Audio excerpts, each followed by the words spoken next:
Welcome everybody. Y'all ready for this? The Hustle. My name is Steve Aramopoulos, and these are my co-hosts. I'm Talia.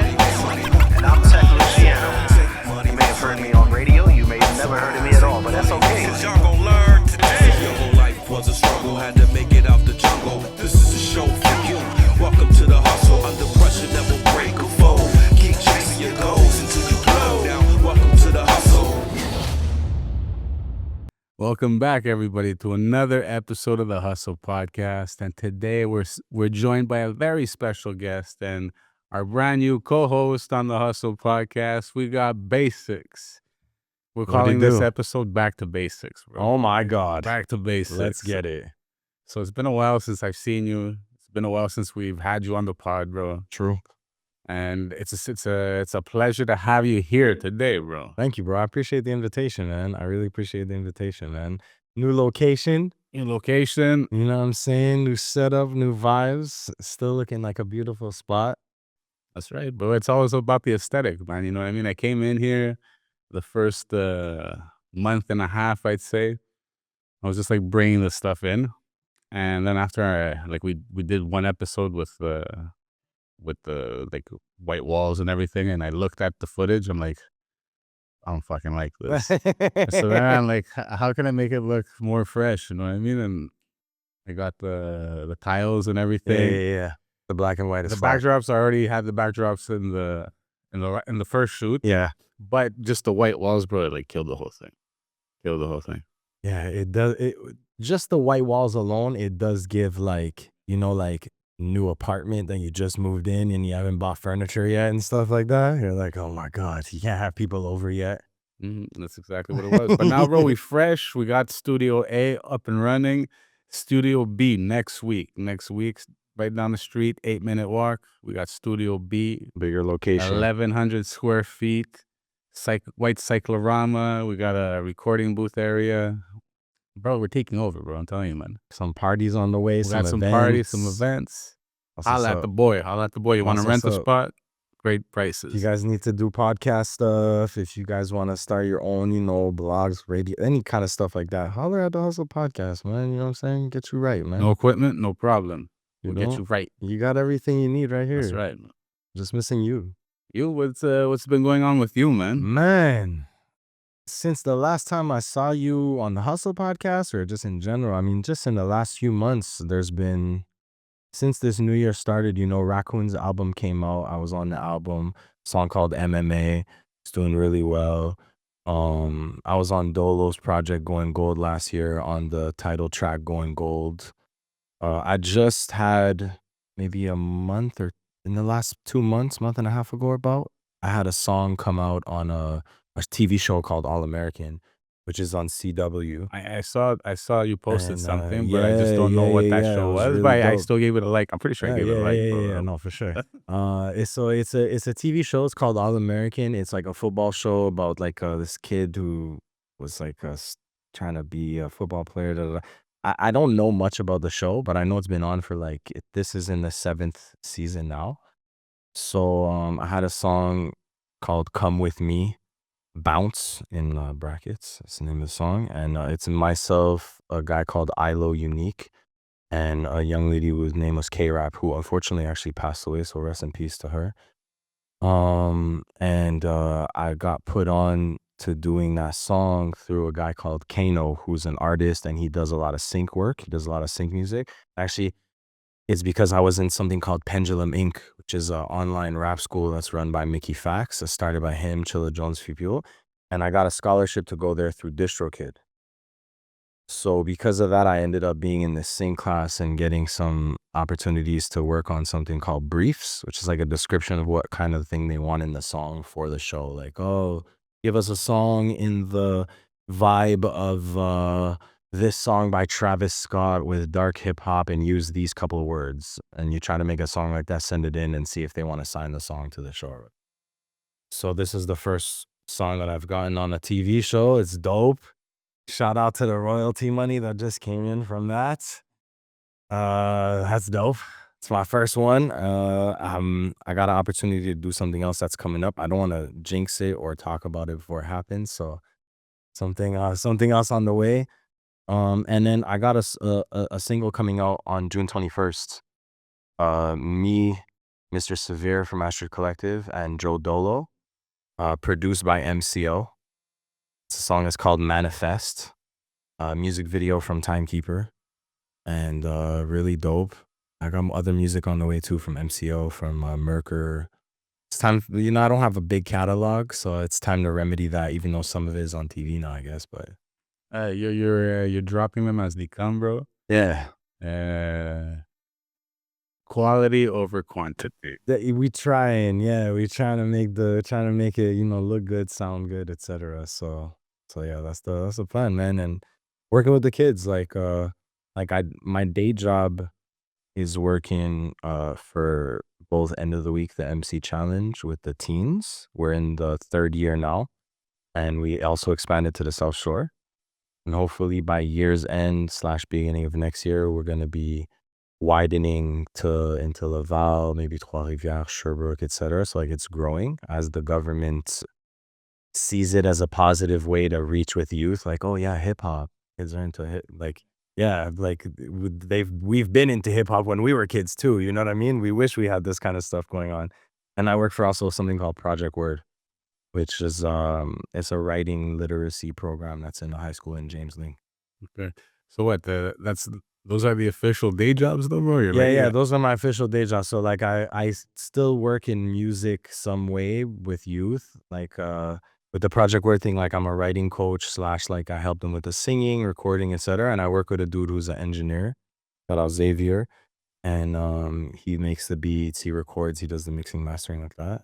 Because in James Ling, they have a music room, and in the music room they have 2 studios. Just crazy. Like what, when we were in high school, like we wish we would have had stuff like this, So yeah, so that's the official day jobs. I mean, hopefully one day we transition and only the music and stuff pays the bills. But I love working with kids, bro. I love working with the youth. I've been doing that for like over a decade. there's people that work at the office 9 to 5. You know what I mean? They got to go with the suit and tie. You're still involved in music. Yeah, it's So, really, come that's on. what's cool about it. You know what I mean? And like to see the kids and how they're so talented, and I feel like there's so much more access to them being able to be very DIY with it. Like everything is much more accessible for them to make stuff at their crib. Now, especially with stuff like, the Band Lab app, some of these kids, like they're recording tracks and mixing and mastering and doing everything on their phone. Mm-hmm. Like straight up Mixing, mastering. on their bro. phone, bro. It's crazy. I'm like, yeah, I'm the old head in the club now. Like, it's, like, But the quality's proper or what? mhm. Wow. It's really dope. Like just to give an example, the first kid who won the first MC challenge was a kid by the name of Joshua, and Jojo the artiste is his artist name. And before he participated in the thing, he had never rapped, bro. And now, 2.5, 3 years later almost, bro, this kid's got like 20 something thousand Spotify followers monthly. His biggest track has over 500,000 views. And this is all stuff like I took him to Merker's studio, took him to a few sessions, and then he took his part-time job, paid Merker a few sessions to teach him how to do certain things. Got his own stuff, his own equipment, set up his stuff at home. He makes all his own beats. He records himself. He masters his own stuff. He does all his own stuff, and he's doing his thing. He's got like a good 30,000 TikTok followers. Like he's doing his thing. I'm like, okay, these kids are, you give them a little bit of that boost, a little bit of that battery, and then to see like the drive that kids have nowadays is super fiery. No, for sure, dude. I feel like they're less brainwashed than, Yeah. you know what I mean? What's been going on in the city, bro? I know you're like, you're still going out there. You're still going to the events. Yeah, I mean, shit, honestly, bro, I'm a little bit, I feel like in the last couple months, I've been like out the way a little bit. So I haven't been tapped in, tuned in super, super heavy. Look, I feel the same way. I feel everybody that I've been asking that question to, they say the same thing. Yeah, I haven't been really out I there haven't lately. been tapped in, like other than going to like people maybe that I know or etc. And I guess it wasn't really the summertime yet. It wasn't like, Montreal now in the last week or two, now murals here. Montreal, the whole energy changes, you know what I mean? And I was recovering too the first 2-ish months of the year, I was recovering from when I went to Mexico. I had a crazy accident, like Yeah. crazy. We could get into We'll that. get We can into get that. into that after. But I haven't been super tapped into to what's been going on. I see a lot of heads making noise like Fleo DiCaprio. I see some of the newer cats making some big noise. Shout out to them. Actually, Fleo and Raccoon are performing tonight at Mural. This is probably gonna come out afterwards, but big shout out to them. But some of the scenes been popping. Dave Campana. I don't really see a lot of. Maybe this is a perception. I'm not trying to be like start some inflammatory stuff, but I haven't seen a lot of English hip hop stuff going on for the last few months. Like I've been to a couple of shows from like, CL. He had a 1-2 show. He had a show also for BK Brooks, who passed away. Rest in peace to BK. But I mean, outside of, going to Urban Science, seeing a live band, a few little things like that, I don't really I'm sad to say that I don't see the next wave of English stars. Maybe I'm just not plugged in like that. Maybe I'm out the loop and I don't know, but I see more from the French scene. Maybe it's your algorithm right now, Maybe bro. it's my It's algorithm. all French that's pouring in. Maybe it is my algorithm. Yeah, it might be. So yeah, like the English scene isn't buzzing. It is buzzing. You're just not seeing it. It's not in your algorithm, bro. It's like in my algorithm. I don't see all the French stuff. Like all the French stuff you're mentioning. I don't speak French. You know what I mean? I understand it very little, and obviously it's not in my algorithm. My algorithm, it's all the English stuff that's popping off in the city. I've been seeing some shows happening and everything like that. I just haven't had the opportunity to go to them because I'm busy and shit. I got all this and I'm trying to like get off the ground and everything. Yeah, So yeah, of course. it's not the right time. No, of course. But starting now that the summer is here, the weather is getting better. I'm gonna really make it a point to like Gotta be outside. be outside. You know what I Yeah, mean? we gotta be Network with the outside, people, bro. man. You gotta be outside. That's how really to tap in with, like, shout out to like young artists that are out there. That's one of the biggest advice I could tell you is go to events. Make sure people see your face, even if you're not performing and all whatever. Like go places so people can have a face in their mind, and then they can attach your name to that face, and then it can be like, because regardless of all of the things about numbers and this, that, and the other, and nowadays it's still who you know, and it's still who knows you, and it's still who can vouch for you, and that's still what this whole industry, this whole game about. You know what I mean? Straight up. That's it's the key. Networking is the key. If people see you're out there putting in the work, you're actually look. A lot of people like they don't take the music seriously, right? They'll go to the studio once a month. Won't post anything on Instagram. They're not going out to the shows. When you see all those things that are not being done, Yeah, you got to question. you gotta question You it. gotta You know what I mean? question. You Yeah, gotta yeah, question yeah, it. It's you gotta exactly that, question. dude. Yeah, no, I feel you. And I'll say it too is like, more inflammatory stuff. I really want to say like one thing that I want to say from the last year of going to the shows that I've been to in the last year and a half, whatever, like especially since COVID opened back up, I want to say a lot of y'all got to learn how to perform. Y'all got to learn how to perform. You can tell when the only thing you're doing is in the studio and you're not used to performing, being on stage. You know what I'm saying? Shout out Jadakiss and the verses, why they don't know the words, they rapping over the music. But it's way more than just having a show version of your songs. That should be the base. That you should have a show cut of your songs, verses open, some ad libs or some backing vocals or whatever.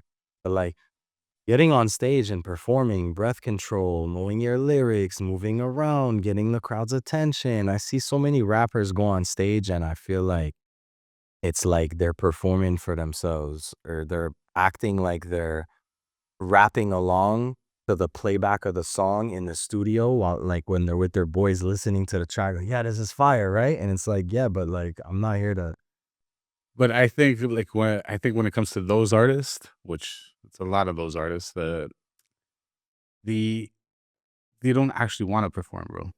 They want to make music. They want to become famous as quick as possible, get that $1 million bag. You know what I mean? And performing on stage for us and stuff is a chore. It's a chore, and they're not willing to. They're not willing to what's it called? Learn the art of it. You know what I mean? Yeah, it's true. So they just come on stage, playback, like you said, hop around like they're listening to the finished track in the studio, and it's just whack. It's whack. And that's how it is nowadays, bro. Like I've asked a lot of people, like when it comes to the music business and everything, when it comes to these young artists getting into the game, like a lot of people, they're super in it for the bag. Oh Like, yeah. they don't care about like putting out quality music. Like look at 6ix9ine, for instance, right? 6ix9ine said it. Like I'm making this garbage. I don't even like the music I'm making. I'm doing it just because people Yeah, want it's popping and it's it can get popping. me some attention. Yeah. And hey, at the end of the day, like But I'll say this, more power to you. No, go ahead, finish your one thought. thing that you can give Tekashi 6ix9ine, he knows how to perform, right? Like He knows how to jump around and get knows how people's to- attention. exactly. Yeah. I'll say that. And I'll say, you know what? Like, at the end of the day, more power to you, like, don't hate the player, hate the game. Like, the perfect example of an analogy I can make is how people hate OnlyFans. People are like, oh, no. Why are you mad at somebody getting a bag, though? Like I'm not gonna get mad at nobody getting a bag. Go get a bag. If you want to sell some feet pics, get your bag, girl. While you can. Same thing with some of these artists. If you can, get it while you can, because you don't know how long you're gonna be able to get it, and you don't know how big the bag is gonna be, or what's attached to it, or how long it's gonna last, and shit's only getting more expensive every day. You see the price of cheese and milk nowadays? Shit's crazy. You better make that trash music and get people to listen to it. Look, like you said, like actually not even like you said, but back in the day, like old school rappers, if you weren't like big on the scene or like a big superstar, you weren't really making that bread, right? Mm-hmm. You're like getting, we don't know what they were getting, but it was obviously not enough to retire on and have a great life. Because you see all these guys right now, they're either performing at 60 years old and doing shit like they shouldn't be doing, because you can see they need money to pay their bills. You know what I mean? Yeah, for sure. But now the young kids nowadays, like there's so many ways to get the money from music and everything. And everybody's getting paid. I think it was Method Man. Was it Method Man interview last year? Like he was talking about streaming money and everything like that. And he's like, how are these guys getting private jets and this and that? And this guy, he's like basically saying, I ain't touching that type of bread. Yeah. But at least he has a TV show and movies to fall back on that's giving him money, right? he's a lot got of it. a lot of old school rappers don't have that. Yeah. Shout out to Ice-T getting Exactly. $250,000 an Getting episode that on Law and SVU. Order money. Hey, Yeah. yo. God damn. $250,000? They do like 25 episodes a season. See, those are the moves, bro. He's Those are the getting money, moves, dog, for like- sure. Yeah. Like, and I'll say, like, speaking like from the little experience I have from the TV world, like the La Fin des Faibles show that we did on Télé Québec, like I was a performer on it the first season, but the second season I was coaching on the MCs for the whole season.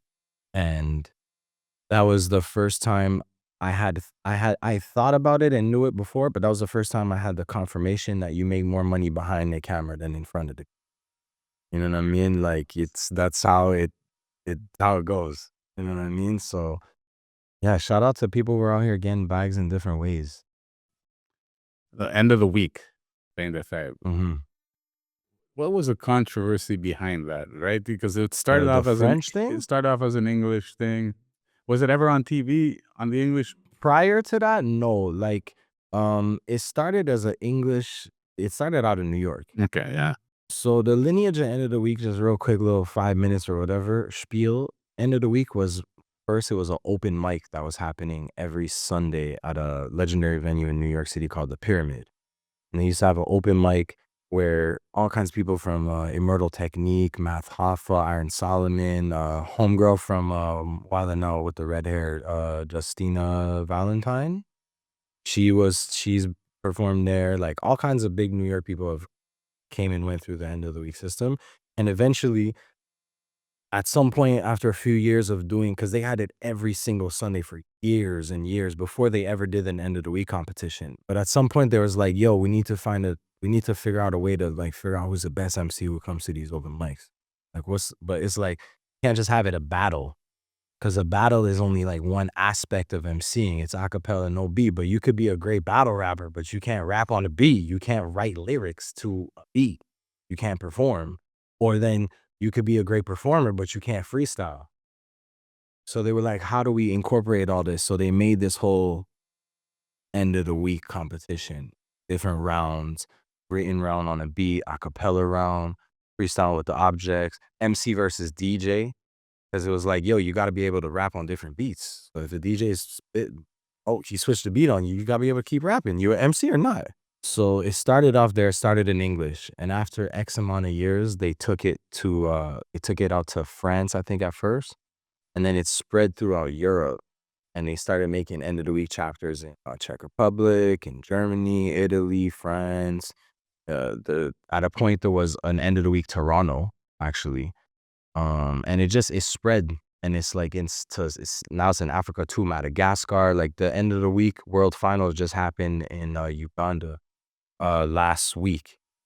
Shout out to Classics, the writer, who is the new end of the week world champion from New York. And it spread out. So end of the week, it was a competition that you could rap in whatever language you want.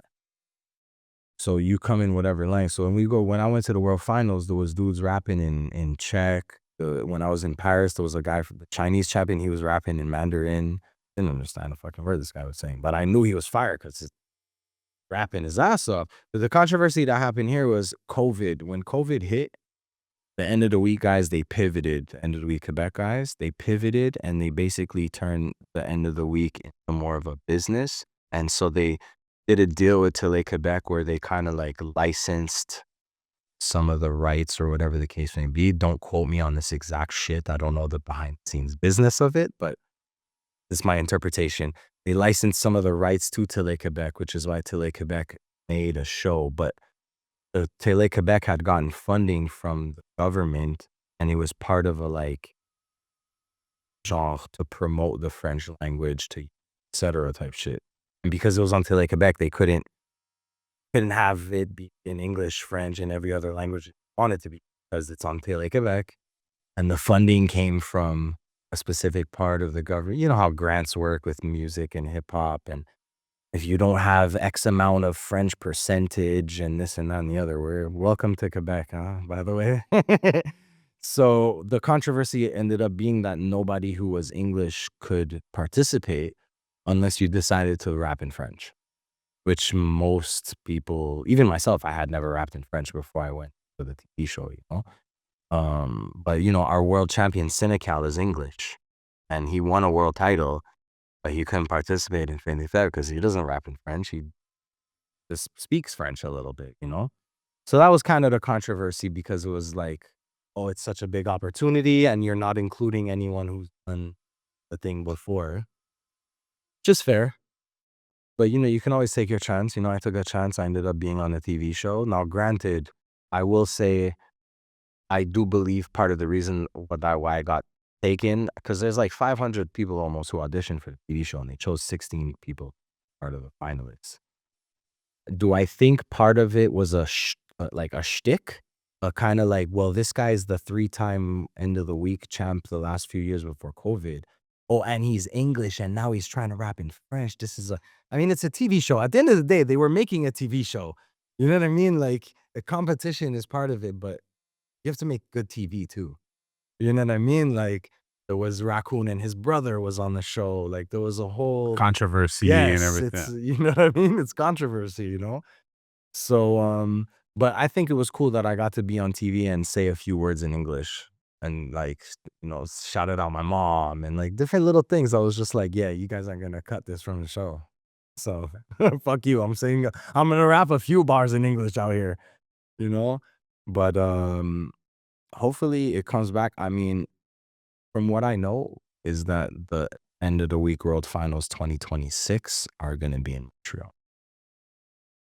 So stay tuned because the end of the week is coming back and it is going to be in all languages. It's not going to be restricted to anything. So all the English rappers out there, all the French, Spanish, shout out the whole Spanish community, El Rapta, all of the, you know what I'm saying? Elementa Kizo, everybody, Alquimia Verbal, everybody out here, all these Spanish MCs are in the city No, too. yeah, you we know what got I'm to get saying? the Latino Oh, Latino yeah, artist on big this time, podcast. man, big I've been time. what's it called? I've been flaking on that, bro. Yo, El Rapta, shout out the homie, man. He Elro's opened for the Blue. bro. Blue When and Blue XL. was out here, Yeah. he was one of the openers and shit, and he killed it. Like the crowd was bumping to him. Yeah, no, we put him on the show for Royal Flush. I remember when he was at Royal Flush, and bro, he was fire, bro. He was fire, and he had a crowd, bro. Like he Fire. had a good, I want to say 20 to 30 people was in the crowd just for him. Like, Yeah, he was yo, fire. And then when Terminology came around, he ended up doing Terminology too. word. Same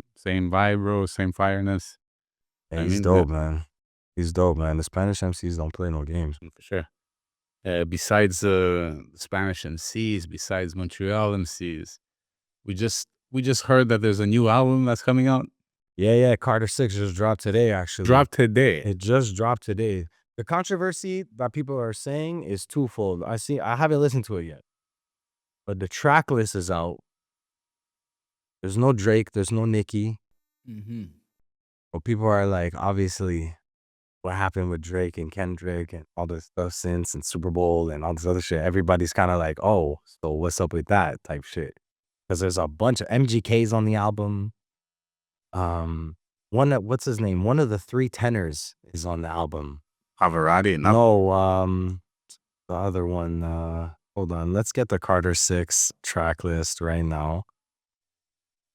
And let's discuss who it is that I'm talking about. Is it Bells? Genius.com? No, let's just go on Wikipedia and keep it simple. The cover is Baby Wayne again, by the way. What's his name? Italian man. See, this is, well, I should have had it opened already. Andrea Bocelli. Andrea Bocelli. Yeah, the song's called Maria, and it's featuring Andrea Bocelli and Wyclef Jean. That's a crazy collaboration. That's a crazy collaboration. Like MGK is on the album, Manny Fresh is on the album. I'm excited to hear it just because, Bono's on the album too from YouTube. Like, bro, is this a fake track list? No. This is out. Like the album came out today, April right now. Fool's? That's what I thought when I saw the track listing. I was like, I started from the top down, and I was like, oh, okay. And I was like, yeah, Bocelli, Wyclef Jean, Bono. You're gonna go a little lower. There's like a bunch of dead artists on it. Yo, straight up. But yo, I'm excited because that's incredibly unexpected. That might be the most unexpected feature I've ever heard from Lil Wayne ever. Andrea Bocelli. If it's there's like some crazy opera singing, obviously Bocelli has to be. But I'm saying if it's like crazy, like full on high octave chorus or something like that, bro, I'm gonna freak. That would be so crazy. That would be so good.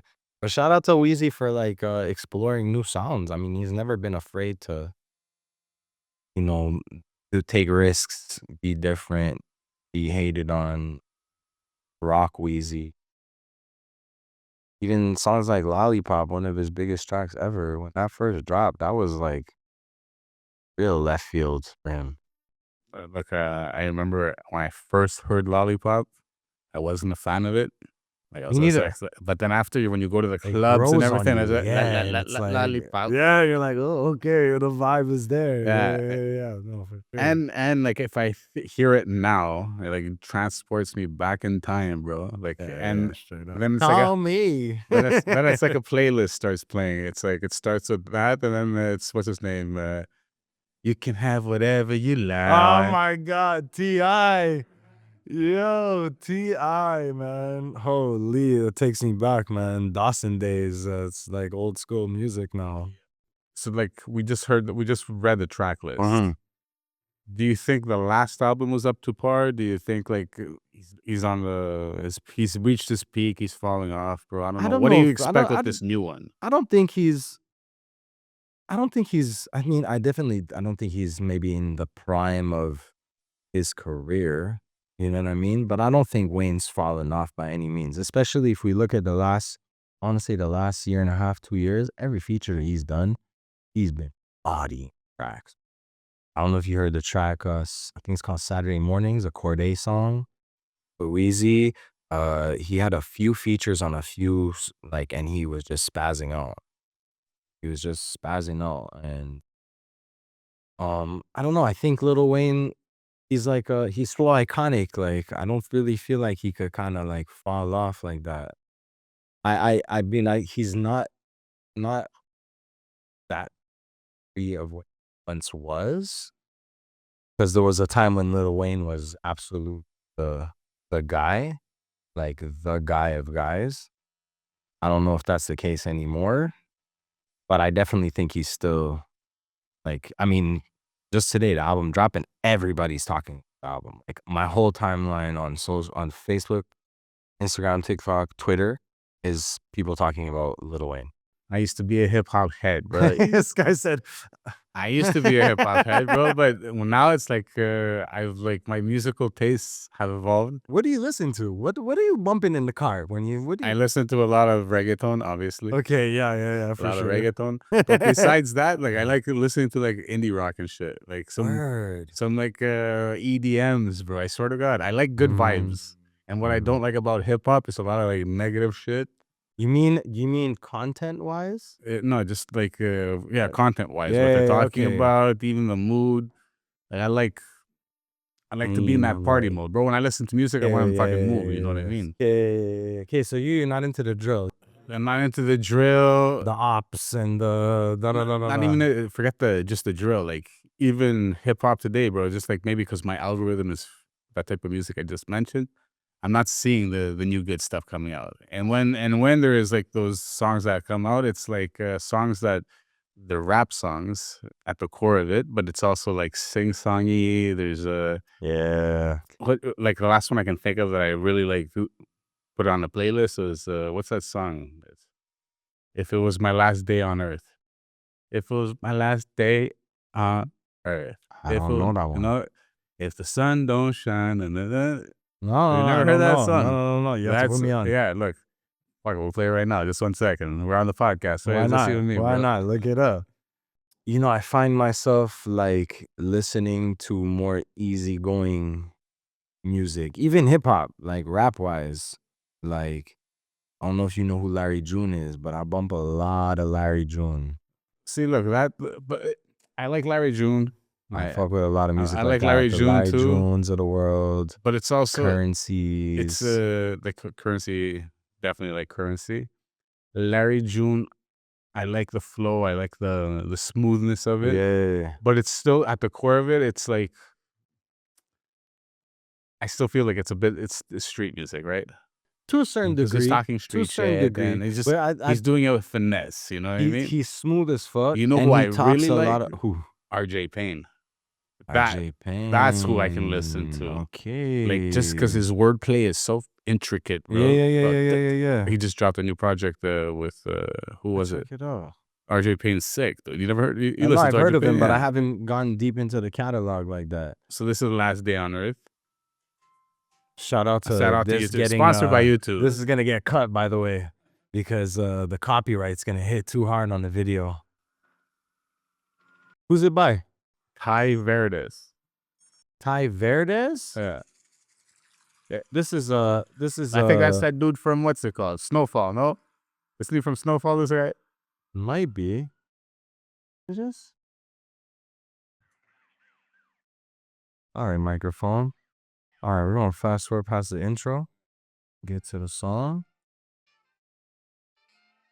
I've never heard this before. So this is the type of shit that I listen to, bro. Okay. He's giving out the bread to people.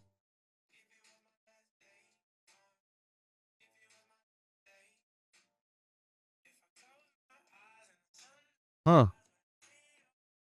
Yeah, eh?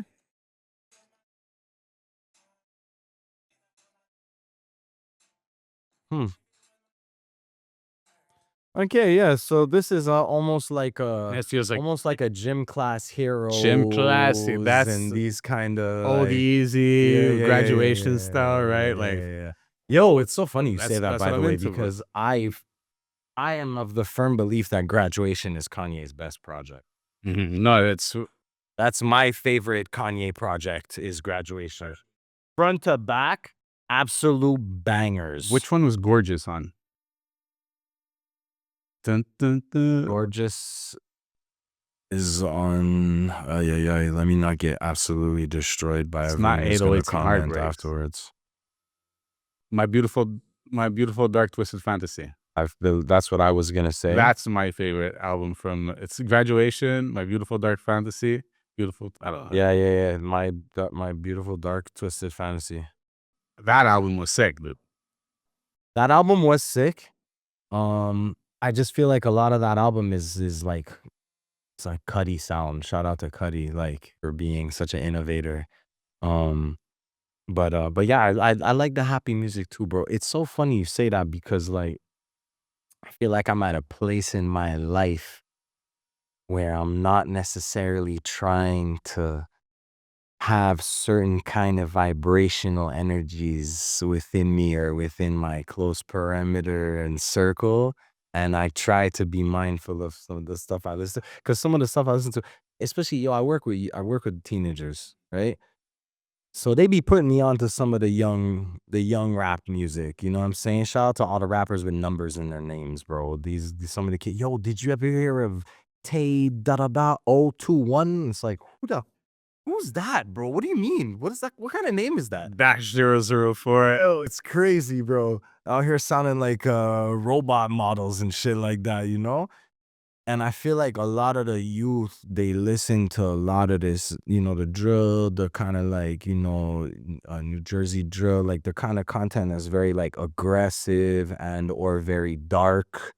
Like the sound is either dark or it's like brooding or it's marauding. It's a lot of chaotic energy, a lot of aggression, a lot of even the content too. It's like I hate to sound like such an old head, but yo, it's like all about killing or this or that or the other. And I'm not saying every single drill song in the world's about that. I'm not saying everything is like that. I'm just saying a lot of the newer music is just a lot of negativity. Or besides the drill, like what do you think? Because I see like there's the resurgence of the, we call it the boom bap rap, the I would sample say rap, kind of like that. Like I would and say everybody. that's It's like still the like the mafioso rap. Like I look personally when I hear a song and they're cooking with the Pyrex and shit like that, like I'm like so over it, bro. I'm like, right, I can't listen to anybody cooking over the stovetop and shit like that. You know what I mean? you don't want to whip the water, bro. You don't want to look at the flick of the wrist. I feel like, bro, it's like we've already evolved past that. You know what That's I mean? so And yet, funny, bro. I don't know. That's what That's it's for so me. funny. I'll say this. I'll say before we go into like the samples and like even loopless music, all this kind of stuff. Shout out to Shab True, Craven. true. Yeah, shout out. I'll say one of the reasons why I do like some of the Larry June. Like Larry June dropped the album recently with 2 Chainz and Alchemist.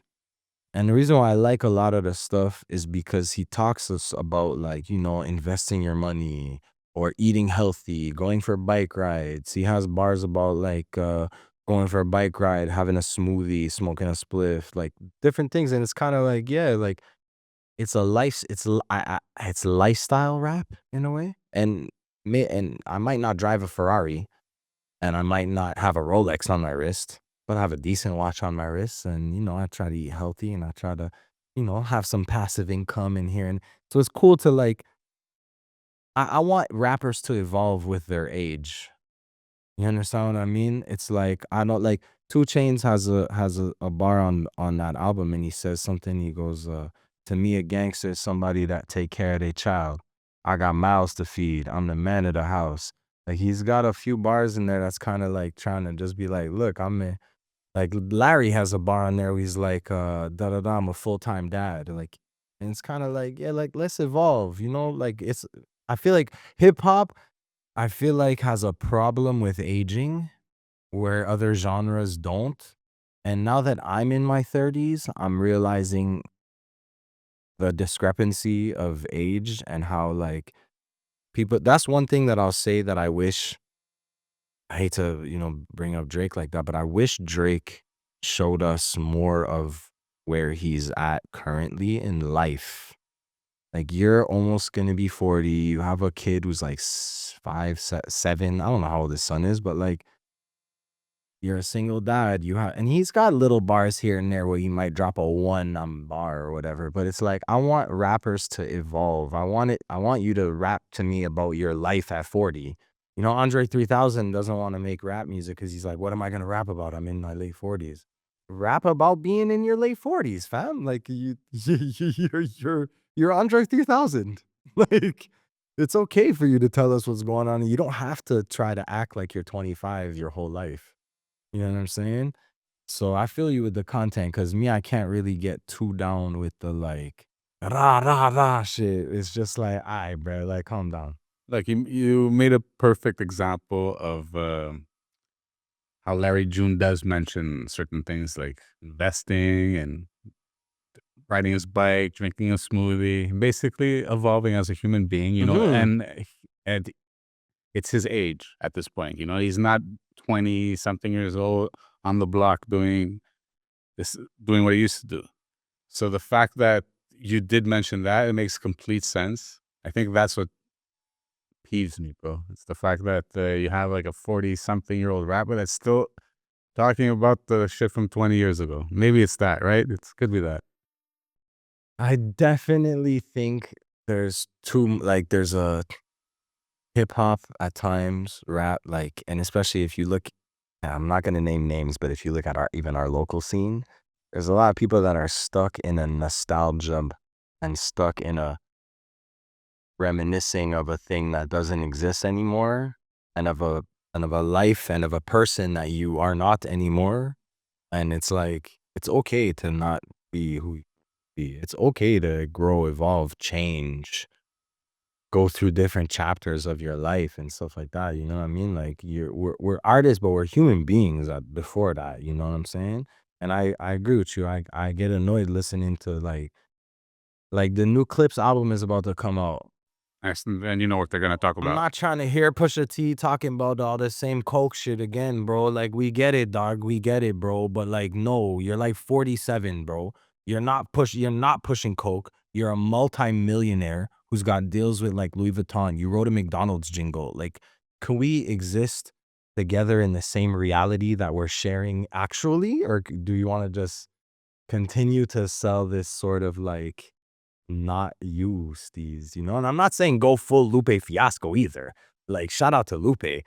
But that's another type of stuff that I don't always be trying to listen to, is the super intellectual, you got to rewind it 4 times to find the 4 different meanings shit. And I'm a MC.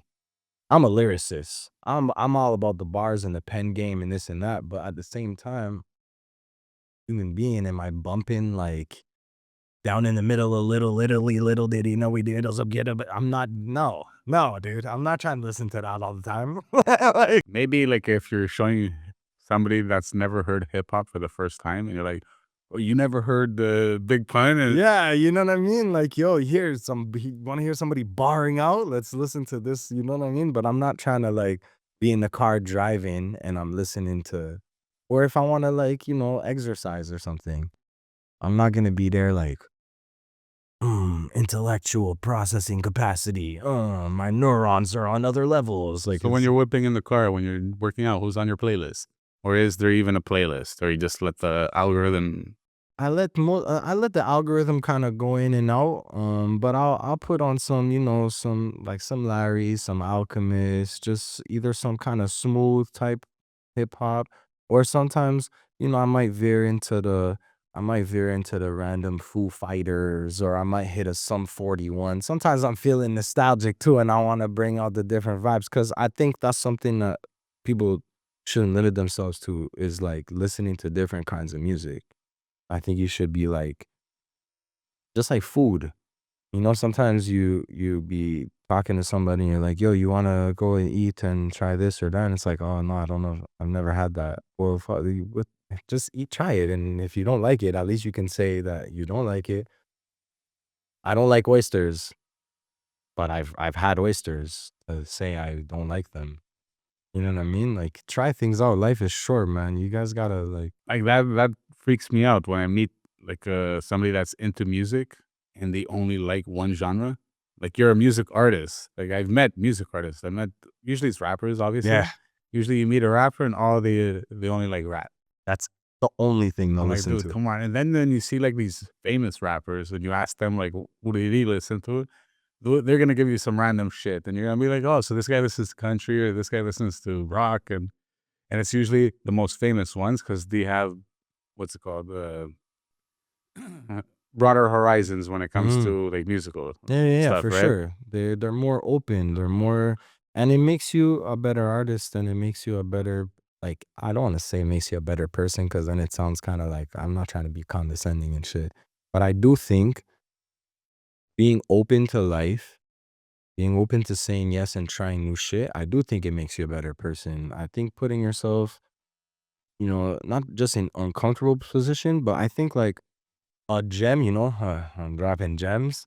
I really think something people need to learn is to be the passenger in life. Sometimes you have to allow yourself to be with a group of friends and let them decide what you're gonna do or what we're gonna go eat or whatever the case would be. And it's like, oh, maybe I don't really want to go to that spot.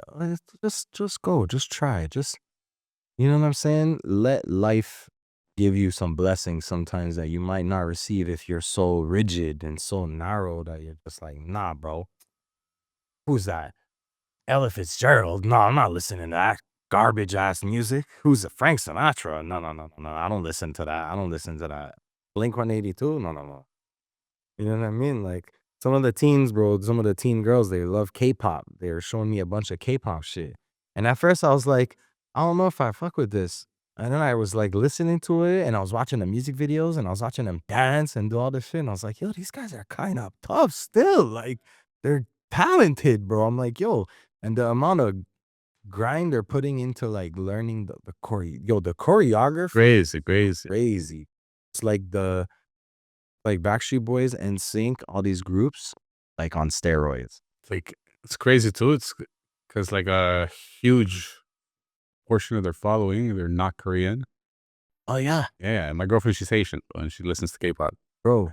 Some of the teens I work with, like they know a lot of Korean words and how to say certain things because of K-pop, and they're just interested in learning Korean language and culture and stuff because they're so into K-pop. I'm like, oh, this is kind of cool. Like, imagine like you're learning a language. I'm sure if you like listen to enough music or you indulge yourself in enough of by proxy you just start to, like if you move somewhere, eventually you learn Well, a that's how language. I basically learned Spanish was from watching movies, listening to music, dating Latina girls and shit like that. But Mm. once you immerse yourself in that culture, bro, Mercy. you learn the language. You know what I mean? Yeah. And like you said, it could be just you moving to that place. You move to that place for 6 months, bro, and you're forced to talk to all the locals and Mm-hmm. navigate through the city. You're gonna pick up the words. 100%. That's surprising though. With the French language over here, I'm not picking up much, bro. And I've been here all my life. But you're not like immersed fully like to that degree. Like let's say if you had to move to France, Paris, you moved to Switzerland or something, or somewhere that was like hella French, even more so than Quebec. Or let's say you had to move to fucking, I don't know, Sherbrooke. Yeah, me, bro, it's out of principle that I don't learn French. You know what I mean? They've been treating me horrible all my life. And I'm like, nah, you want me to learn French? No. To Quebec, sit, man. You know what I'm saying? Oh, but you know what? I'll say this though. It's a power to know multiple languages. You know what I'm saying? Like I wish I spoke fluent Spanish. I'm on a Duolingo. Shout out to Duolingo. Um,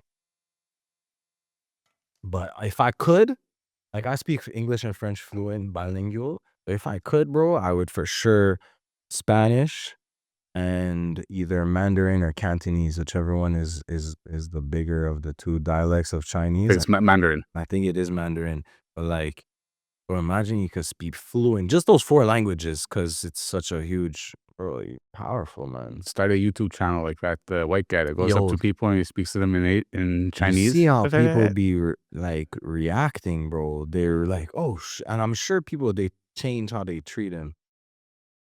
Because at first they're like, It's like going to the hairdresser, right? They're getting your nails done for the ladies. You go into the Korean shop. they're talking about you, and they're talking, and after a little 10 minutes, you say something. You don't even look at them. You just answer one of their. Look, we're speaking about learning Spanish, this and that. I think it's a perfect segue to talk about the Mexico trip. Oh my God, Mexico. How was Mexico? Holy. Shout out to Tulum, man. Tulum Magico. So Mexico, we went down there, a gang of friends, myself, my bro Joe Dolo, homegirl Talio's with us too, Miriam, her cousin. How long were you guys there for? I was like, I got the we impression were you were there for there like a 10 month. days. Okay. We were there 10 days. It seemed like it was, it was a long time. It was crazy. Bro, so many different things happened there. So many near-death experiences happened there. I don't know if did I show you the video of the crash? Oh my Lord, we should get we should get your reaction. I should make you watch the video on camera so they can see Why, your there's a reaction. video of the crash happening There's a live. video of me crashing the ATV into a park. Look, here you go. So here you go. Watch that. You can zoom in on your own face as you see what I did. So Talio's with me there, Dolo, etc. Yes, that's your action. Oh my God, bro, we gotta like put this on the camera right now. I don't even want to put it online like that, to be honest. I didn't want to show the video like that. But like, you could see. So like, I'll show you after. I'll show you in slow motion and stuff like that. Like, I'll show you guys the one still. As the video. That's all I'll say. You gotta pay $20 for it if you want to. Holla at the Patreon. You know what I'm saying? Patreon exclusive for the members Wow, my only. God. Bro, that was intense. So that was very intense. So there was a few different things that happened throughout the week. I mean, we got chased by wild dogs twice. Like, oh man. But Tulum has a certain energy to it. It's really beautiful. It's very humbling. I had an amazing time. Even to say with that crash, like the fact that I'm in one piece, I'm not in a wheelchair, I'm not complete. Like, bro, you saw I could have died on the spot. What was the result of that crash? I was mashed up. Like, Bruised up. I couldn't barely walk. Like, I had to drive the ATV back to the Airbnb. The ATV was mashed up. The chain fell off on the way back. I had to put it back on. It was insane. And then for the next couple of days, I was stuck in the Airbnb because I couldn't walk around, couldn't move. It took me 10, 15 minutes to walk from the couch to the bathroom. Like, insane. Screaming out in agony the whole time, too. I'm still doing physio on my knee right now. When I came home, they thought I had torn my MCL. I had to go for MRI. Not to mention I had to pay big bread for the car and for the ATV. The car. Oh yeah, the car. I forgot about the car that got hit. The car was 32,000 pesos. Oof. So y'all do the math at home. And it's not Colombian pesos. No, Mexican there's pesos Mexican are, pesos. You know what I'm saying? So a good 2,400 Canadian, something like that. And then the ATV was another 15,000, bro.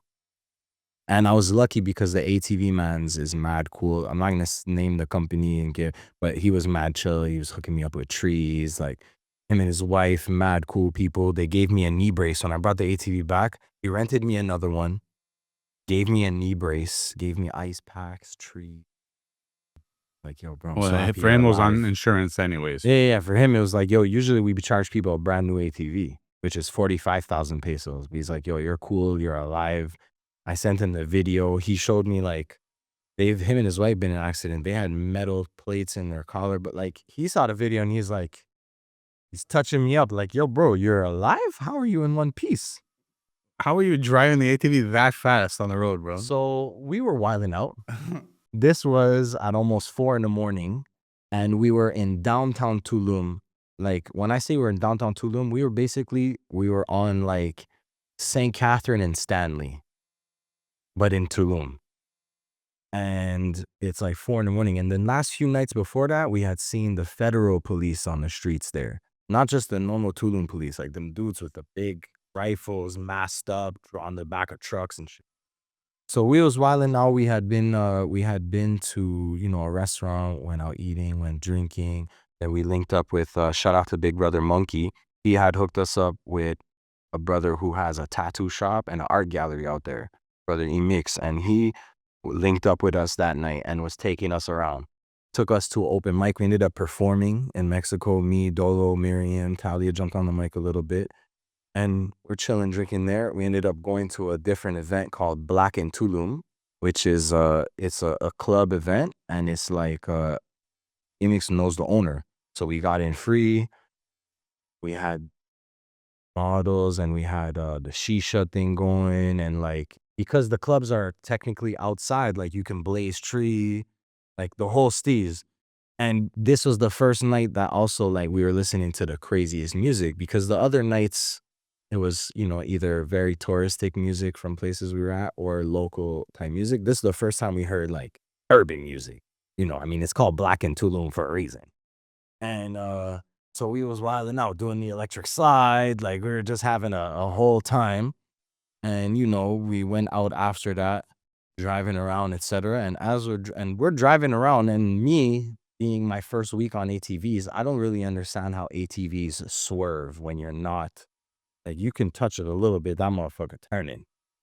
So we're driving on the street, and I do the very intelligent thing and turn my head like this and start screaming at the girls if they're okay. Hey, yo, you girls are okay, da da da. I turn my head like this, and the car is there, bro.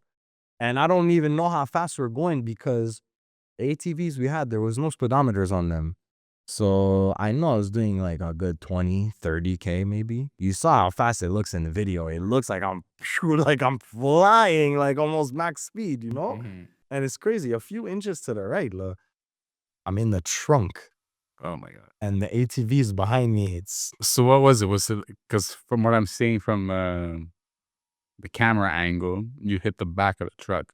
I hit the side rear kind of. I hit it pretty hard still. But it was the side at least. It was the side back area, but I hit it perfectly that, like, I remember turning back like this and being like, oh, and I couldn't swerve. I couldn't nothing. I was hitting it. And as I hit it, I just blacked for a second. I blacked out, and the next thing I know is, you see in the footage, I'm sitting on my butt like this, in pain, but obviously the adrenaline is through the roof. And then I just have Dolo, who gets off his bike. Everybody stops. He's there standing over me, and he's, "Oh, you okay?" And I'm like, I remember just being like, "Oh." It's like, yo, get up. We got to get the fuck out of here type shit. This guy picks me up. They put the ATV back on 4 wheels. They checked it, still started. I was like, all right, we got out of here. So no cops got involved or anything? No cops got involved. The next morning, they were fucking messaging me on WhatsApp. Like, this happened at 4 o'clock in the morning on a Thursday. By 11 a.m. that Friday, like that morning, they were messaging me on WhatsApp. Hey, we're the car owners. So you going to send us some bread? Because if not... What chances are it was a fucking scam and they're not the car owners? No, they were. No, they were. But at first I was like, hey, yo, bro, that's a crazy amount of money, bro. You got to go to the next garage. You don't have no mechanic friends? Like me, I have mechanic friends back home. If You're like haggling. something happens, You're haggling the I'm haggling like a crazy person. I'm like, yo, you guys want insurance, stuff like that? Or like, yo, bro, if we do the insurance, we have to do official paperwork, this and that. And then also our shit's going to go up. And life teaches you. And there was something about the moment that I was kind of just like, all right, I fucked up. But God gave me the chance to be alive, to not be in the hospital. Because, bro, I could have been in, what's it called? The ICU in Mexico. And you know how much they would fuck you with money right there? Hey, they tell you 20,000 USD just to, we're not discharging it until you give us the money. Straight up. They do that. Straight up. So I didn't even end up going to the hospital when I was out there, because I was like, bro, I ain't taking the risk. But it was like, yo, you got to take accountability. You know what I'm saying? And so at that point, I was like, I'm trying to put myself in their shoes. Like, if somebody hit my shit, I would want to, like, yo, just break me off a little bread, but I don't have to call through insurance. It's like, I don't want to have to pay more next year just because of your stupid. I kind of feel you still. Like, own up to it. Also, you don't want to have a situation in Mexico. At all. At all. We had already had a situation with the feds a few days before that because we ended up going down a one-way street without realizing because there's no fucking signs. And if you're not from there, some of the streets, bro, it's just like, oh yeah, the GPS is telling us turn here. So we turn here, and then we're driving down the street on ATVs, and then we see cars are coming down the street. We're like, oh shit, this is a one-way. We should turn around. As we're turning around, there's a cop car. Pulls up on us. Everybody give me your license. Okay, it's going to be 3,000 pesos per person. We take your license to the police station. You come get them tomorrow. We're like, yeah, no. You can't take our license to the cop station. Tell me come back tomorrow. Why? So you could arrest me on site or some shit? No. So, we ended up, how much to get out of this?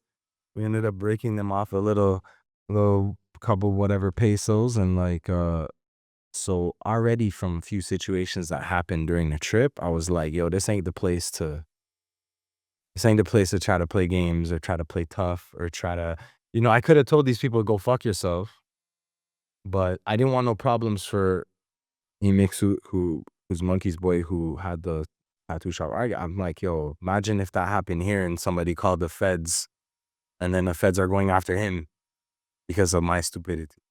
You know what I mean? Like, Look, sometimes the police are worse than actual gang members and stuff in those countries, right? And like when I was in Colombia, a few months, 3-4 months ago, yeah. I was by chance. I was in Colombia. I was in Bogota. I went to Cali. Went to Cartagena, and a friend of mine saw that a friend of mine that I met 10 years earlier in Dominican Republic. Just a guy at the resort. I met these two guys from Netherlands. We ended up becoming tight. He saw I posted like boarding the flight to Cali, and he messaged me. He's like, bro, I'm coming to Cali tomorrow too. Oh shit. We haven't seen each other in 10 years. So anyways, we end up linking up. We do a bunch of shit together, and we go all the way up into the mountains to this like little town that has a river. You pay like, I don't know, you pay like $5. They give you a tire, a tubing tire, and you like float down the river for like 2 hours, bro. Oh And shit. there's rapids and everything. It's super cool. On the way back, this guy needs to take a piss badly, and I'm like, I see like we're almost down the mountain, we're almost back in the city. I'm like, bro, wait 30 minutes. I think I can't. We pull the car over to the side of the road. He gets out. He starts peeing. As soon as he starts peeing, the cops come. It's like Harold and Kumar stepping onto the street.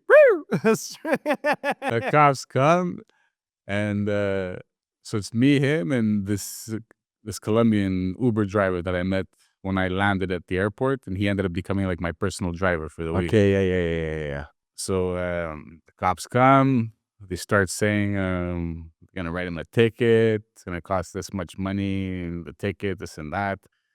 And he's like pulling out his phone, and he's making it seem like he's writing a ticket or he's trying to find a document, but he's doing nothing, bro. He's just like scrolling yeah. out. He's going like this. He keeps going like this. So after we're there for like 20, he's trying to talk to the guy in Spanish, but he's not responding, and he's responding in English. And me, he's like, "You speak Spanish?" I'm like, "No, me, I only speak English.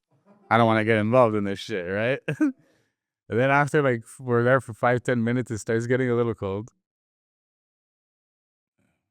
Actually, we don't even need that. Starts getting a little cold. We're there for 5-10 minutes. After I just finally I look at the guy. I'm like, look, it's like, I speak un poquito español. I'm like, ¿cuánto quieres por una propina? Like, how much of a tip do you want? And he's like, 50, 100. He's like, I like American, he goes. I'm like, well, he doesn't have American dollars. He has Colombian pesos. He's like, anything is good. So we end up, he gives him, I think, 100,000 pesos, which is like the equivalent of $20. These guys, like, they split it. It was two of them. They split 50-50 amongst each other. And the guy's like, have a good night. He's like, stay safe and don't pee on the streets. So we get back in the car, and the Colombian guy's like, he's like, it's bullshit. He's like, everybody here pees on the street. Like, it's an unwritten rule. If there's nobody around and you're on a mountain, you can pull over and take a fucking piss. Yeah, except if the cops see you, bro. And he's like, if we didn't pay him that $20, he probably would have took this guy in, and he's staying there for days until we finally let him out. That's crazy. Yeah, for $20. That's crazy. So when you're in these countries, just pay the $20. Oh yeah, 100%. Same thing with us when we were on that one-way steez. At a point, it was literally like, all right, guys, like I see what y'all doing. Like, just how much do you guys want to just leave us the fuck alone? And it's like, oh, you know, X amount of pesos. All right. We ain't even trying to short. And I seen man's like Let's to see how much you have. looking over, trying to catch the glimpse of me and Dolo like this. Me and Dolo are like this. Like, yeah, don't show him the wallet, eh? All right, cool. Here's your bread, bro. Get your license. Same time. I don't know you. Same time. And like, because at the end of the day, what are you going to do? You're going to argue, or you're going to turn it in. You're going to try to, because at the end of the day, most of the time, these guys just, they're seeing a couple extra dollars. They're on their shift, and they're just like, oh, a chance for me to make an extra $100 of my own local money. Yeah, let's no, say. they make I think $100, $200, $300 a month max.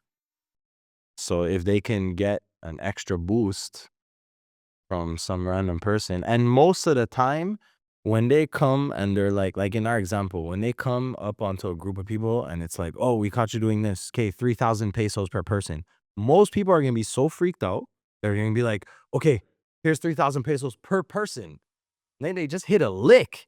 Like, they just hit a lick on y'all. Like, oh shit, like we were 5 deep, 3,000 pesos per, that's 15,000 pesos, bro. They just hit a lick on us.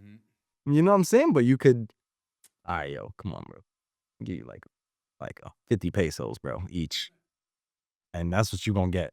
100 pesos, maybe each. All right, say less. Cool. We good? All right, cool. The worst, I think the worst in those situations is when you try to bribe them and they don't want it. Oh, yo. Like, okay, when I got caught in Dominican Republic with weed and shit. Oh. Yeah.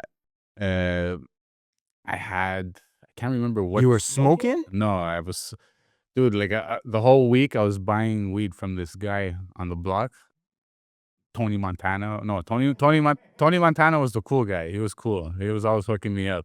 Okay. But there was this other guy, like, at nighttime when I couldn't find Tony, there was this guy near the club, and he would, like, sell it for $4 or $5 a gram. So I get it, I ended up getting the stuff from him. And then after I was chilling with this girl, this Dominican girl, and she's telling me it's $3 a gram. He's ripping you off $2. Oh, shit. So I go, okay, next time we see him, you buy the weed.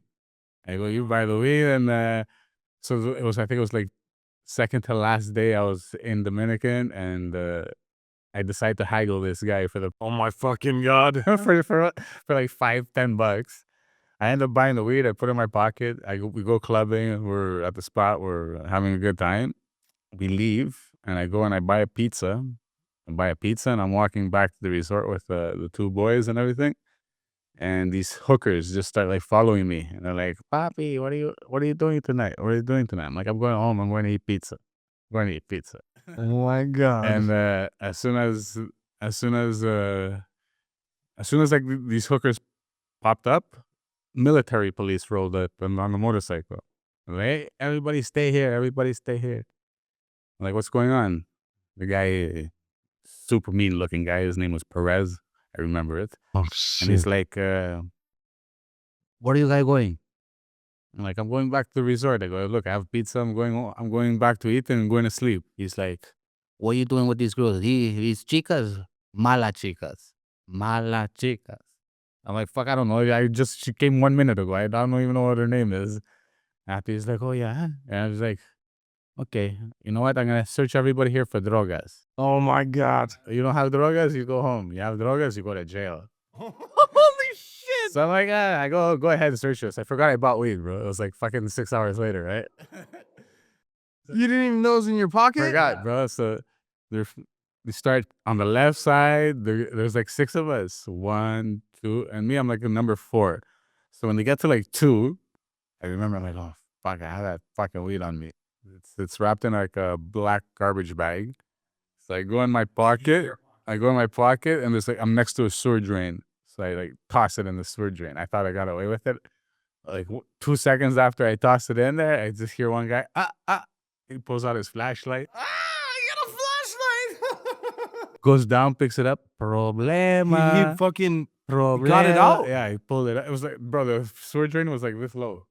Oh, fuck. He got fucked. So he pulls it out. He's like, problema. Fuck. And after me, I'm looking at this guy. I'm like, should I make him an offer? Like, Oh my god. so he starts telling us, like, you're going to jail. You're going to Santo Domingo. What's Santo Domingo, a jail? Santo Domingo is the capital of Dominican Republic, like fucking Okay. hours away. And Oh, that's where the shit. big house is. So he starts telling me that, and I think about it. I'm like, I go, Perez. I go, I have a license for this back home. I got a problem with my eye, man. I go, glaucoma. You ever hear that? He's like, no me importa. Here, illegal. So I'm like, okay, what can I do, man? How much do I have to give you to make this go away? You tell me what you have. And I still have 2 days left in Dominican. And in this pocket, I have 500 pesos. I forgot what the exchange was, but I think I had 500 pesos over here. And I had maybe 3,000 in the other pocket. So I offered them 500. And they're talking amongst each other. And by the way, like I said, I don't speak Spanish. But I hear them like, this is the 500 good? He's like, no, good. Ask for more. He's like, oh, nobody here? Your mom, your dad? Somebody at the hotel with you? I'm like, I'm here by myself. I go back home, I'm on welfare. The government give me money. I go, yeah. After so this is all you have, 500. I'm like, the chicas, man. The chicas took all my money. And then after he's like, you're going to jail.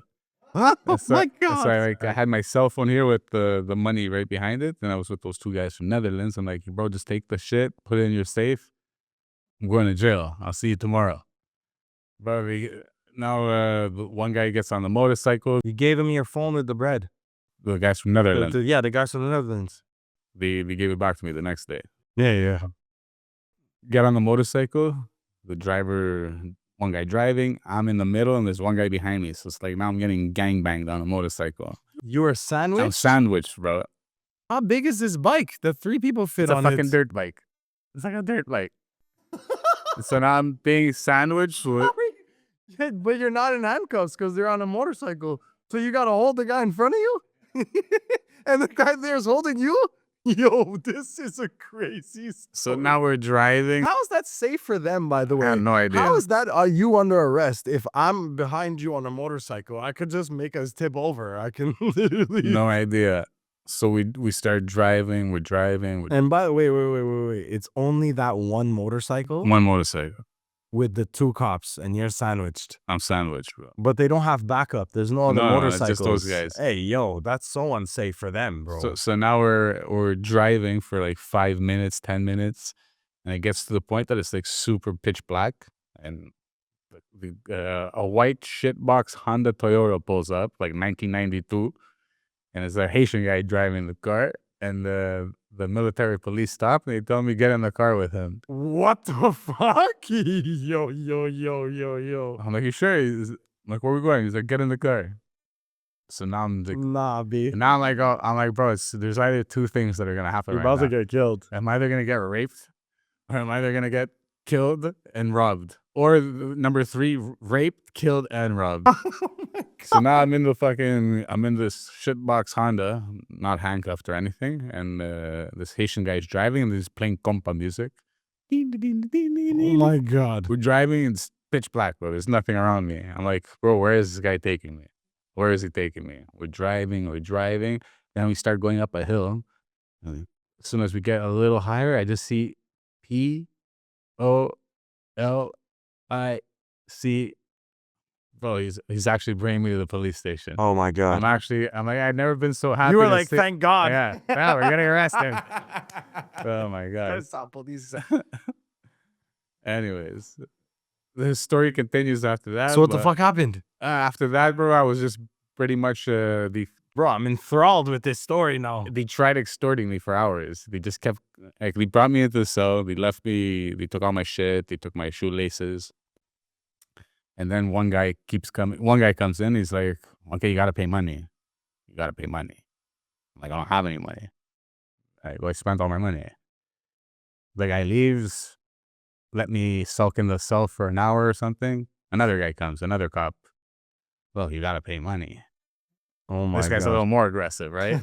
And then I'm there for like 2 hours. Who comes, bro? Tony Montana, the guy that like hooks me up. He's like, he comes in. weed man. The weed man comes in like, Dave. He was a Dave. fed, bro. No, he comes in like yelling my name, like just to make sure that these guys didn't do me in or anything. Oh So he shit. comes in and is like, Dave, you okay? You okay? I'm like, yeah, I'm good, Tony. His name's not even fucking Tony. Because during that week, I had a bonding moment with Tony Montana. Like one day, like he picked me. He's like, "Hey, you want to smoke a joint?" I'm like, "Yeah." And he picked me up and he took me to the spot where you like pay some lady at a window and she gives you a big ass fucking spliff. Oh shit. So he took me to the spot, smoked me on it, didn't charge me for it, and he was just showing me pictures of his baby mama in Calgary. Like me, I have a woman in Canada too. So he showing me all this shit. So I guess like when he heard I got arrested, the guy came to make sure like they weren't doing me dirty. Wow. Then like the third hour, the guys from the Netherlands came. The guys from the Netherlands came because them too, they didn't know what was going on and they wanted to make sure I wasn't getting murdered or whatever. And after finally like 3-4 hours, bro, like the big dog comes in. The big dog comes in, puts his leg up like right next to my face. Came in the cell. Yeah, he came in the cell. He put up his leg next to my face, and he has the gat like right there in my face, right? And he's like, "Esteban, you gotta pay money. If you want to go home, you gotta pay money. If you don't pay home, you miss your flight.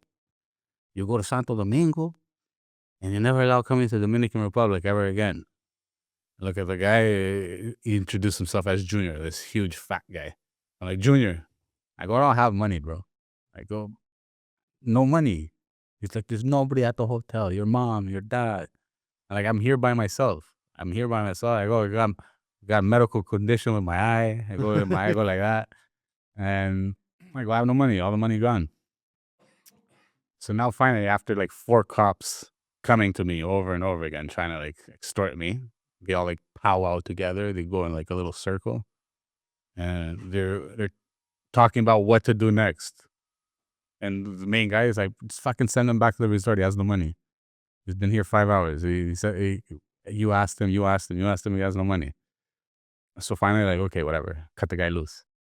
The big guy comes back and he's like, "Esteban, tonight, you're a very lucky man.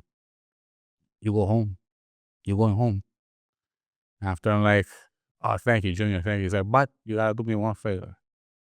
When you leave here, you gotta tell everybody that working you pay no money." So I'm thinking about it. I'm like, it's probably just so they don't think he was the last guy to squeeze the money out of me, right?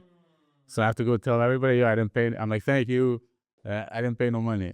Buenas noches. I didn't pay no money. I didn't pay no money." "Oh yeah, I didn't pay no money." I go outside, bro. There's a cab waiting for me. There's a taxi waiting for me. It's like a car specifically for the resort. One of these drivers. Guy picks me up. He's like, first thing he asks me, how much money did I pay them? I go, I didn't pay them anything. Bro, the guy's like, we're driving back to the resort and he's honking the horn. He's like, "Amigo, you're the first one that hasn't paid these guys. That's their scam they do. What's it called? They catch you late at night and then they extort your money. Or then they tell you that you can't go home. And they write up like a fake document." Yes. You see, this was what I was worried about. They're writing up the fake document. At the end, I'm like, "Do I get the paper that you filled up?" They're like, "No." Bro, the guy never even input my information on the paper. Of course not, bro. Of course not, bro. You see, this is why it was when we got into that situation with the one-way street and whatever. That's why we didn't want the cops that stopped us on that one-way to take our license to the cop station and then you come get it tomorrow morning. It was just like, nah, bro, I don't know what you're going to charge us when we get there with. And also, we're gonna drive around with no license? We have no ID other than my Medicare. But if a next cop pulls me over and I don't have a license for this thing, I'm just driving around reckless, bro, we're getting booked for sure, you know? And the ATV situation, I didn't have the entire amount of money on one shot. It was like, bro, I need to take some money out of my thing. It's gonna take 48 business hours, da da da. I was explaining to the people. It's like, yo, I break you off this amount and then you come see me on Monday or whatever. And at first, the lady, bro, they came with their kids, bro. They came with their 3 kids, like their whole steez, you know? And at first she was like, oh, like, you need to give me your passport as collateral. Don't like run. And I was like, look, my passport's with the ATV shop. Wasn't. My Medicare was with the ATV shop. My passport, I had stashed it in the Airbnb because I was like, yo, I'm going to stash my money and a few of my things somewhere in case they show up here and they're hustlers and they're just like trying to rob me or whatever. And she was on some like, yeah, let me keep your passport as collateral. And I was like, yeah, no. Because in my head, I was like, nah, B. Like, you're not getting no documents from me. You're not. And in fact, when I gave her the rest of the bread, I made her come and I made her draft a document with her name, information, everything, and in Spanish and English. And I made her sign, and I signed saying like how much I paid her, saying that she wouldn't call the cops, that this was the done for the car. Like, I'm a whole little mini contract because I was like, bro, I'm not showing up to the airport. And then the cops are like, you're the guy who hit and run and da da da. Because the video of the thing ended up being on a Tulum Facebook page and ended up getting like thousands of views because people were like, who the fuck is this person? And the Tulum group has like 70,000 some odd people in that group. So it was like, I was going viral for the wrong reasons, you know? And I was like, yo, I was shook. When you're in another country, when you're in non quote unquote, I want to say westernized countries, it's a different vibe. You know what I'm saying? Like, I've been to a lot of different places, but all the places I had been was not, I want to say, outside of the matrix, the more free, raw world where anything can happen at any time. And there's not the same consequences or repercussions. You're a lot more vulnerable. You got to be a lot more careful when you're out there in the world.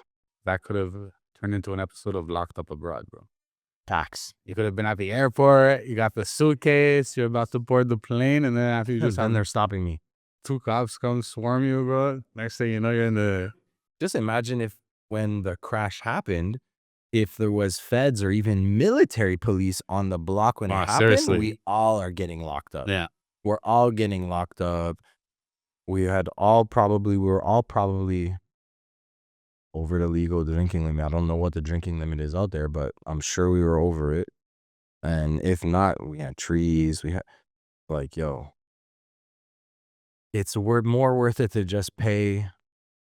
If it's not no like 20 G's, you know what I mean? But if it's a couple grand, no police, everything clean, I'm healthy, it would have cost me more money to pay for the hospital anyway.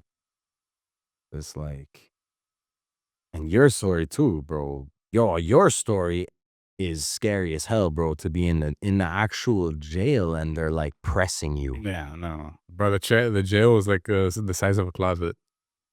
Like super small, the cell. And it's hot as fuck. Bro, hot as fuck, bro. You're pissing sweat. You know what's going on. And this is after clubbing. So this is like I was fucking wasted. in the nighttime into the next morning type shit. I think they let me go at 8, 9 in the morning. Oh my fucking God. Yo, that's crazy.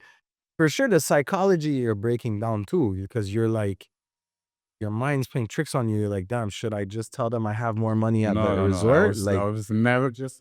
The whole time I'm like, bro, if I give this money, I can't do nothing for 2 days. Like, this guy said, fuck that, dog. no, like that area of DR, it was like super like party, you know what I mean?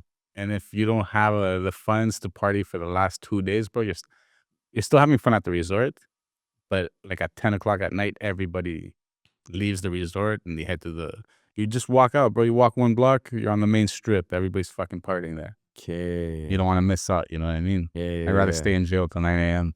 That's it. Yo, bro.